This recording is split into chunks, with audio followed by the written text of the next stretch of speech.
Does living on one income feel absolutely impossible in today's world for you? I totally get it. Grocery prices have skyrocketed. If you're renting or paying a mortgage, there's always that huge expense that comes out of your bank account every single month. Of course, gas prices are out of this world.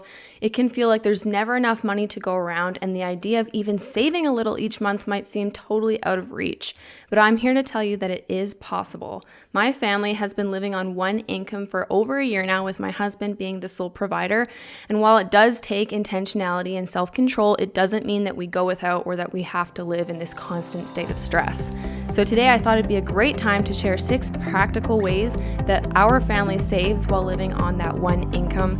These small shifts have made a huge impact on our finances, and I know that they can help you too. So whether you're a single income family looking to cut expenses back maybe just a little, or you're wanting to be a better steward of your finances, this episode is for you, so let's dive in. Hey friend, welcome to Modern Homemaker Mom. Feeling stuck in the chaos? Do you find yourself in survival mode juggling all the things? If you're ready to regain control of your home, schedule, and time for yourself, you're in the right place. Hi, I'm Janae, a wife, mom, and homemaker who turned my household chaos into purpose with simple, flexible routines.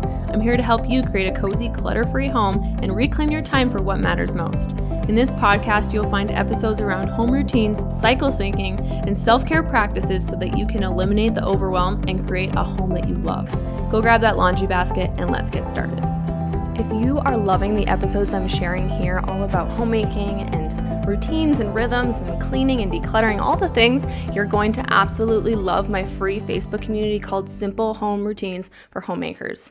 In this Facebook group, I am sharing weekly posts like What I'm Loving Wednesday. I share things that I'm loving in my own home. I'll share pictures of what's working, maybe rhythms that I'm liking, a product that I'm using and I'm loving. We talk about motivational Mondays where we're lifting each other up and we're giving ourselves a step ahead for the week. And then we've also got other fun things, engaging posts that you can connect with me on there and also connect with other women just like you who are in this homemaking journey as well. Podcasting sometimes can feel a little one-sided because you may be listening to me, but I'm just speaking inside of a microphone. I don't always get to hear back from my listeners. So if you want to be more personal with me and come join me in my Facebook group and the other women that have joined me there so we can get together on a more deeper level and take homemaking to the next step. I would love to see you there. If you'd like to be a part of this community, you can go ahead and search bit.ly/home routines in your web browser, or go ahead and scroll down to the show notes of this episode and you will see the link there and it will take you right to it. So I would love to see you in our community.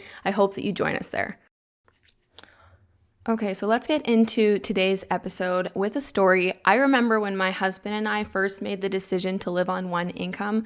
When we were first married, we were both working full-time, but we had decided early on that when we decided to start a family, I would prioritize the home and taking care of our children as my number one priority, and I always wanted to be a stay-at-home mom, so that's just something we discussed early on. That being said, we actually went semi one income about a year before we went fully to one income because I decided to step back from my full-time job and embrace this online business idea that I had, which was selling homemade soap and candles that I did at home. And while I did make a lot of sales and I had so much fun with it, it just something that was a fun little hobby for me, it turned into a lot of work, and I didn't want making soap and candles to be something I dreaded. I always wanted it to be something that I really enjoyed. So as I was in my 3rd trimester and we were getting really close to welcoming our little girl into the world, we decided that I would stop with that online business, at least for a time, until I decided if it was something I wanted to pick up again. And that's when we took the plunge to go onto one income. Now, my husband is a heavy-duty equipment operator, and we're really blessed because a lot of women, when they live on one income, their husband has to take a job where they're maybe working up north or they're not really home every night because, it just is part of the job. If you want to make more money, you have to make a lot of sacrifices. But we have been incredibly fortunate, and my husband's job is only 40 minutes away from our house, and he is able to be home every single night. Yes, he works long hours. Sometimes he's working 6 days a week. But there's always going to be a sacrifice no matter what decision you make. And for us, that is just that he's having to work a little bit longer. But like I said, we're super grateful that he doesn't have to work away and he's able to still come home and see me in Oakland every single night. Now, when we first made the decision to go to one income, It was both very exciting and terrifying at the same time. On one hand, I absolutely loved the idea of having a more intentionally family-focused lifestyle. I loved the idea of being a homemaker full-time. But on the other hand, of course, there were so many fears, like, would we have enough every month? Would we still be able to do the things that we loved? You know, we like to go on a date night or two once a month. Would we always feel stretched thin and just have that stress hanging over us? But here's what I learned in this whole process is living on one income isn't about being deprived, it's about being intentional. At the end of the day, you and your husband are ultimately making that decision where the money that's coming in is being spent. And so it's not always about making or bringing in the biggest paycheck. Rather, it's more about making smart choices with the income and the finances that you do have, that you can work with. And so over time, my husband and I have found super simple, but yet they're also very effective ways that we've been able to save a little bit of money every single month without feeling like we're constantly missing out, because really we're not. And I want to share those tips with you today. So if you're in a season where money feels tight, or you're thinking about transitioning yourself into a single income because you want to prioritize your home and truly embrace your role like that, I hope that these tips I'm about to share with you will show that thriving on one income is absolutely possible even in today's age. Okay, so get out a paper and pen or open up the notes app in your phone while you're listening to me, because you're going to want to take notes here. Tip number 1 I have is buy secondhand whenever possible. In our home, most of our furniture, the decorations, even household items have been thrifted, or we've purchased them through Facebook Marketplace. There's no shame in buying secondhand. It has saved us personally so much money, and yet it still has allowed me to create this very cozy and well-decorated home. If you came into my home today and you sat down with me and we had tea together, you would not think that all of the items in my home were necessarily secondhand or thrifted. Sometimes people put this negative label on the fact that you didn't buy something brand new, but I really think that it's just a little mindset shift that we have to make, is you can make things beautiful. You can create this beautiful, peaceful home, even with things that you bought at a secondhand store or you thrifted at a lower price. And of course, you can't just go to a thrift store and expect that you're going to find everything you need necessarily in one afternoon to fully decorate your living room, for example. Patience here is the key. We wait for good deals instead of buying all of our furniture brand new. It actually took us months last year, months and months and months scanning Facebook Marketplace, waiting for a good deal for a couch. We wanted a bigger sectional for our living room, and it took us months before one finally came up. But when it finally did come up, we were like, wow, this is a God thing, because this couch was so much cheaper than what we even budgeted for. And it also gave us months to save for that couch. So when the couch finally showed up on Facebook Marketplace, we were like, this is the perfect couch for our living room. We had already been able to save over the months and set that money aside, and we didn't break our backs spending so much on something brand new, and it fits our living room perfectly. Okay, the second tip I have for you on how you're going to save more money and live on one income is meal plan and grocery shop intentionally. Every single week, my husband and I meal plan and make a grocery list at the same time. We usually do it on a Sunday afternoon when we're just sitting down and having coffee, or maybe in the morning when we're just getting going for the day. We'll plan out our meals for the week ahead. Sometimes we'll even plan 2 weeks ahead. And let me tell you, having a meal plan for every single week is so blissful. It makes my heart sing. I wake up in the morning and I don't have to stress about what on earth am I going to make for supper. I just reference the the meal plan that we made on Sunday that week. And I look and I'm like, okay, I got to take out chicken thighs tonight so I can make roasted chicken thighs with veggies. And, the decision's already made, and it honestly takes so much stress away from me. Then as far as our grocery list goes, we have a shared note. If you have an iPhone, you can do this. You can share a note with someone so they both can contribute. And I break it down based on the store that we're getting our groceries from. And then there's an option where you can have a checklist. And when you write down things, you can check or uncheck the box right beside it. And so, for example, if we need to go to Costco, we go shopping probably once every 2 weeks. I'll have Costco bolded, and then underneath Costco, I'll have a checklist of all the items we need from Costco. And so in our household, because my husband's already in town and we kind of live out of town about 30 minutes, it makes the most sense for him to just run and grab groceries after work most of the time. So he'll just open up his phone. He's got the grocery list wherever he needs it. He can reference a list as he's going through Costco and putting things in the cart. He can literally click the checkbox on his screen and mark things as he adds them to the cart so that he's not forgetting anything. And I think that grocery shopping and meal planning in general just really keeps you from impulse buying and eating out too often.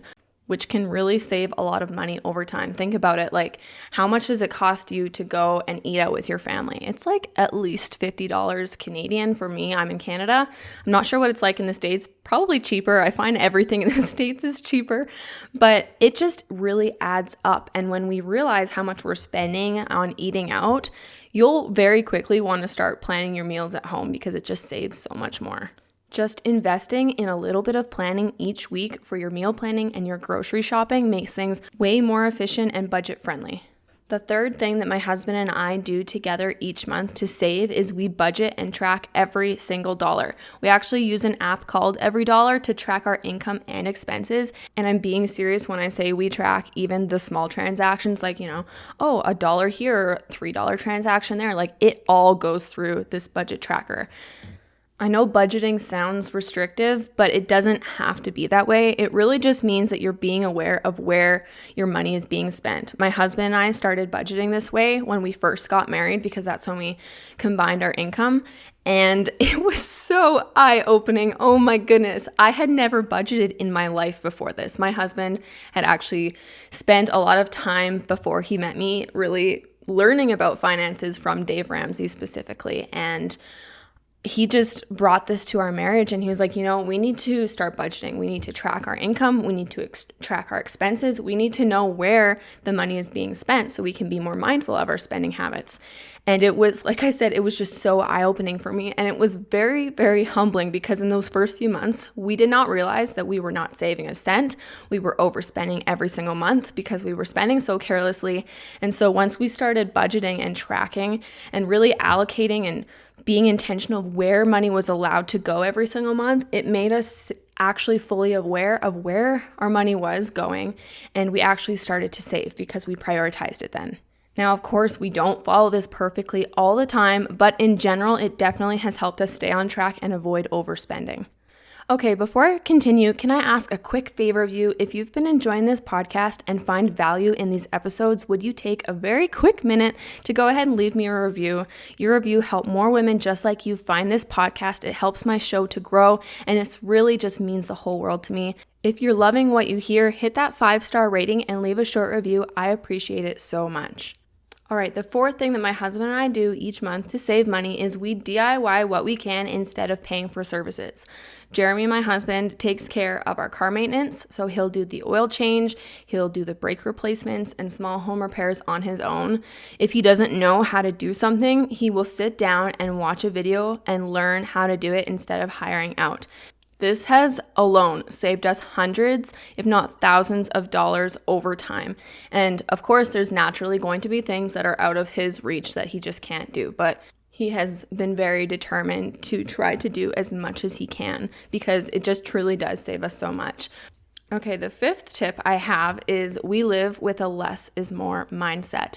We are constantly in this world being sold to, but what I've learned is that it's so important to pause before going to buy something. Something that I like to ask myself before I purchase something is I'll just hold it in front of me and I'll ask myself, do I really need this? Because it's so easy to go into a store. We all have those stores that are our weak points. And we might find something on a shelf and it's like, oh, this would be perfect in my bedroom, or this would be perfect in the kitchen. It would save me time. But I'll find myself having to pause and be like, Janae, do I really need this? Do I have the space for this in the first place? Can I wait overnight and let's just sit on it and think on it? I have found asking myself these questions honestly often leads to me putting that item back on the shelf. And I think it's just a mindset shift of, do I really need this? The less is more thing. Living in a small home personally for us has really helped us to be more intentional about what we bring in because we don't have an endless amount of space. And I mean, the benefit of having that less is more mindset, bringing less into your home, is we save money not purchasing the things that we really don't need, and we have less clutter to work around with. So it's kind of a win-win here. Okay, my final tip for you today, tip number 6, is we tithe 10% of our income. And I know that doesn't really sound like a savings tip because technically you're giving away 10% of what you make, but there's a story behind this. So I first of all just wanted to say I'm not sharing this to boast because I know that the Bible says do not let your right hand know what the left hand does. But because this personally has been a huge part of my husband and I's financial journey, I wanted to talk about it here today. So the Bible says to set aside 10% for God from everything that you make. And Jeremy and I truly believe that what we have, the money that we bring in is not actually ours to begin with. There have been times where maybe my husband was worried about having enough work. He was like, oh man, I don't know if we're going to have work over the next 2 weeks. And because we're living on just his income and he's the sole provider of our household, it can be very stressful. But then out of nowhere, this unexpected opportunity would come up for him, and then work would just come out of what would seem like thin air. And so we've seen firsthand how God has provided for us when we truly trust him with our finances.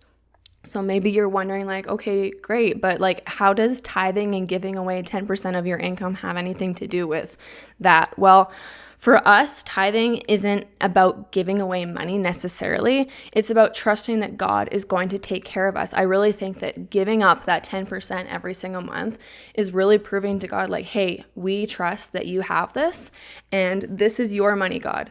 So we actually have a separate savings account where we transfer money into every single month. And whenever something comes up where we feel God spoke to us and he said, you need to give to this, or you need to help this person out. And there's just money there. And it's been such a blessing to us to be able to bless others with this and give God the glory. And as a result, he's always, always, always taking care of us. Jeremy and I truly believe that when we bless others, we are blessed in return, and God always takes care of us. Okay, so in conclusion today, I want to remind you that thriving on one income is not about making all the sacrifices in the world. It's about making smart choices with the money that you have. It's about looking at what you already have and making the most of that money. It's about being intentional with your spending habits so that your money works for you, not the other way around. These 6 strategies that I shared with you today have helped my family to stick to a budget and slowly save money over time. And the best part of it is that it doesn't feel like these huge sacrifices. They're honestly just these simple shifts that anyone out there can make, whether you're living on one income or you just want to be smarter with your money. So if you're feeling discouraged about your finances, I hope that this episode really encouraged you, because you can do this. Those small steps lead to big changes, and over time, those little savings start adding up in a really big way. If this episode encouraged you, I would love it if you could send it to a friend who might need some financial inspiration today. Sometimes just hearing that someone else is making it work can help give us the hope and the motivation to keep on going and keep pushing through. And don't forget, if you haven't already, go ahead and leave me a review. It helps so much, and I truly appreciate every single one of you who listens here and supports this podcast. I will see you next week. Before you go, if this podcast has encouraged or helped you in any way, the best way that you can show your support is by subscribing to the show and leaving a written 5-star review. Your words truly make my day and remind me why I love sharing here. You can also snap a screenshot of this episode and share it with a friend or post it to your Instagram stories. Make sure to tag me at Her Stable Home. Thanks so much for listening, friend. I will see you next time.